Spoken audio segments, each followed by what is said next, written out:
Chemical Building Blocks, Chapter 1, Intro to Matter, Section 1, Describing Matter. You've probably heard the word matter many times. Think about how often you hear the phrase, as a matter of fact, or, hey, what's the matter? In science, this word has a specific meaning. Matter is anything that has mass and takes up space. All the stuff around you is matter, and you are matter too. Air, plastic, metal, wood, glass, paper, and cloth, all of these are matter. Properties of matter. Even though air and plastic are both matter, no one has to tell you that they are different materials.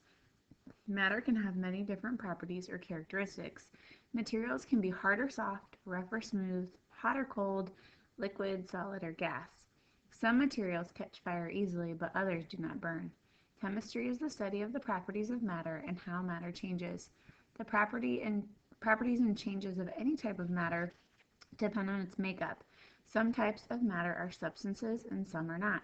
In chemistry, a substance is a single kind of matter that is pure, meaning it always has a specific makeup or composition and a specific set of properties. For example, table salt has the same composition and properties no matter where it comes from, seawater or in a salt mine. On the other hand, think about the batter for blueberry muffins. It contains flour, butter, sugar, salt, blueberries, and other ingredients shown in Figure 1.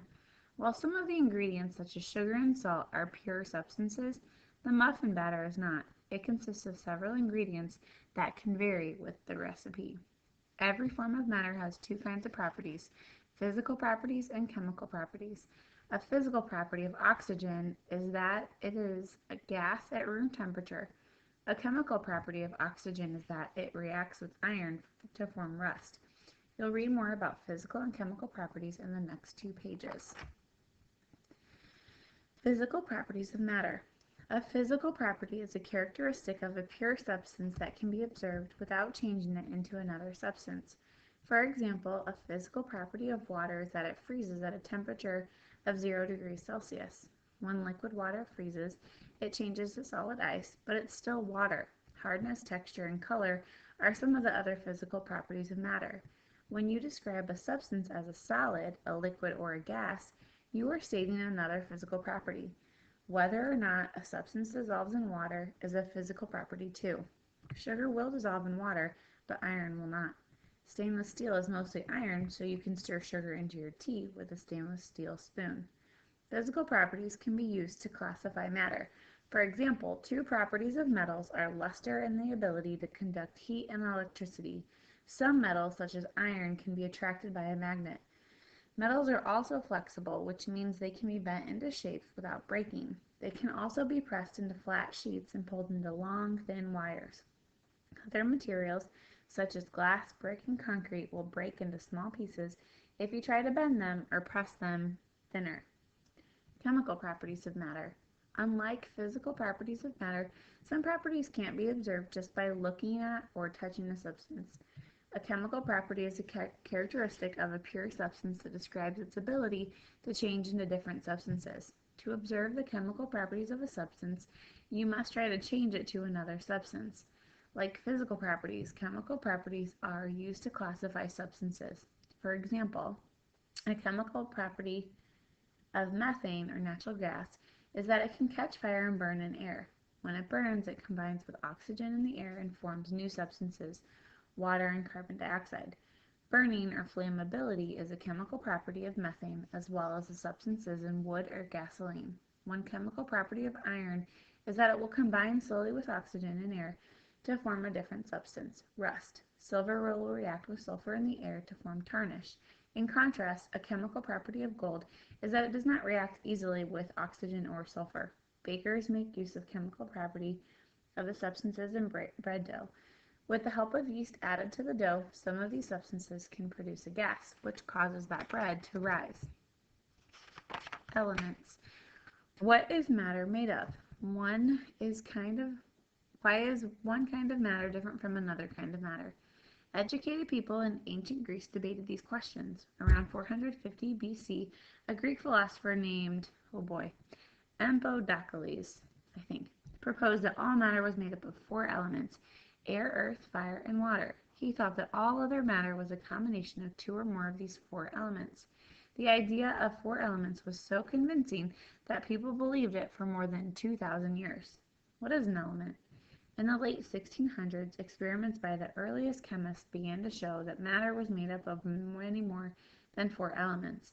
Now scientists know that all matter in the universe is made up of slightly more than 100 different substances, still called elements. An element is a pure substance that cannot be broken down into any other substances by chemical or physical means. Elements are the simplest substances. Each element can be identified by its specific physical and chemical properties. You are already familiar with some elements. Aluminum, which is used to make foil and outdoor furniture, is an element. Pennies are made from zinc, another element. Then the pennies are given a coating of copper, also an element. With each breath you inhale, the elements oxygen and nitrogen, which make up 99% of Earth's atmosphere. Elements are often represented by one or two letter symbols, such as C for carbon, O for oxygen, and H for hydrogen. Particles of elements, atoms. What is the smallest possible piece of matter? Suppose you could keep tearing the piece of aluminum foil in half over and over again. Would you reach a point where you have the smallest possible piece of aluminum? The answer is yes. Since the early 1800s, scientists have known that all matter is made up of atoms. An atom is the basic particle from which all elements are made. Different elements have different properties because their atoms are different.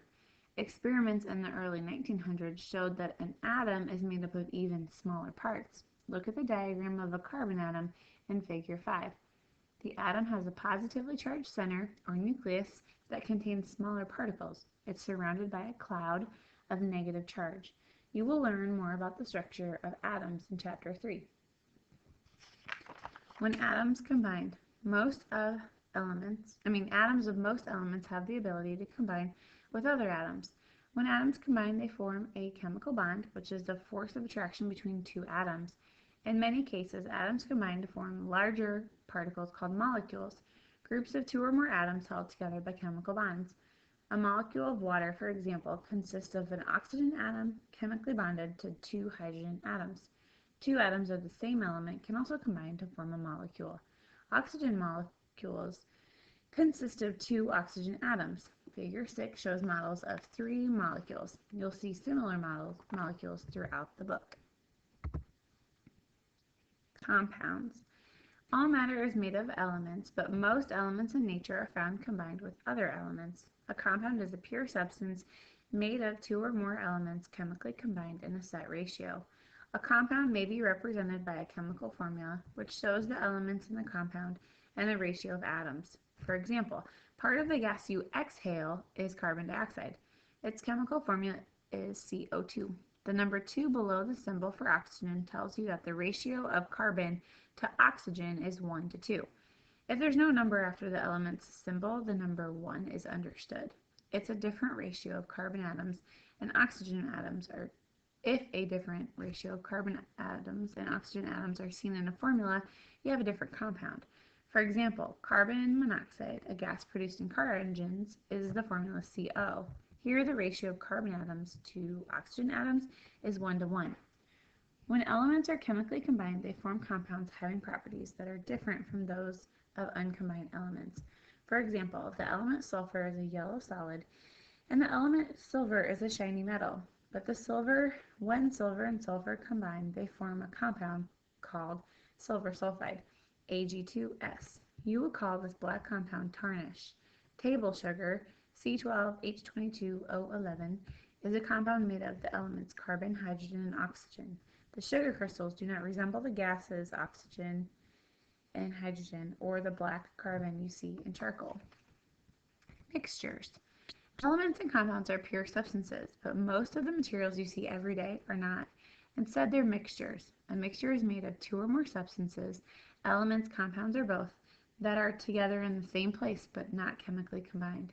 Mixtures differ from compounds in two ways. Each substance in a mixture keeps its individual properties. Also, the parts of a mixture are not combined in a set ratio. Think of a handful of moist soil, such as that in Figure 8. If you look at the soil through a magnifier, you will find particles of sand, bits of clay, maybe even pieces of decaying plants. If you squeeze the soil, you might force out a few drops of water. A sample of soil from a different place probably won't contain the same amount of sand, clay, or water. Heterogeneous mixtures. A mixture can be heterogeneous or homogeneous. In a heterogeneous mixture, you can see the different parts. The damp soil described above is one example of a heterogeneous mixture. So is a salad. Just think of how easy it is to see the pieces of lettuce, the tomatoes, the cucumbers, and the other ingredients that cooks put together in countless ways and amounts. Homogeneous mixtures. The substances in homogeneous mixture are so evenly mixed that you can't see different parts. Suppose you stir a teaspoon of sugar into a glass of water.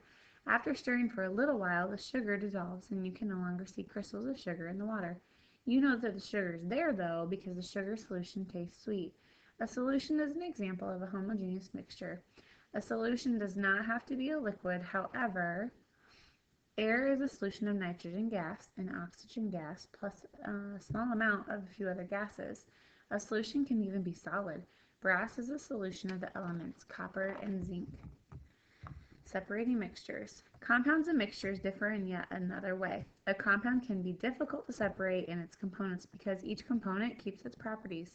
Figure 10 illustrates a few of the ways you can use the properties of a mixture's components to separate them. These methods include magnetic attraction, filtration, distillation, and evaporation.